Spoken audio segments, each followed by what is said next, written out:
আসসালামু আলাইকুম এভরিওয়ান, কেমন আছেন আপনারা? তো আজকে আমি ভিডিওতে আপনাদেরকে দেখাবো আমার নাগামরিচ গাছটা। আমার 2টা নাগামরিচ গাছ আছে মাশাল্লাহ। আর একটা আশ্চর্যের বিষয় হচ্ছে কি জানেন, মানে আমার হাতে কখনোই নাগামরিচ আমি টিকাইতে পারতাম না, মানে বড় করতে পারতাম না। বড় করলেও মরে যেত, মানে গাছটা মারা যেত। আর ফুল আসতো কিন্তু ফল ধরতো না। তারপরে দেখা যায় যে গাছটা মানে কেমন জানি ফ্যাকাশে হয়ে মারা যেত। তো এটাও হচ্ছে আল্লাহ তাআলার একটা রহমত।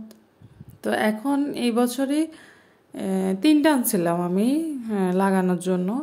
তো একটা হচ্ছে মরিচ গাছ, যারা মরিচ সম্পর্কে গাছ সম্পর্কে ধারণা আছে তারাই বলতে পারবে যে পাতা কুঁকড়ানো রোগ হয় মরিচ গাছের।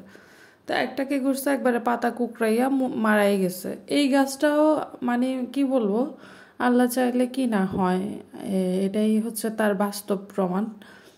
এই মানে মরিচ গাছের প্রবলেম হচ্ছে একটাকে ধরলে আরেকটাকেও ধরে, এরকম অনেকগুলারই ধরছে। আমার প্রায় সবগুলা মরিচ গাছকেই পাতা কোঁকড়ানো রোগে ধরছে।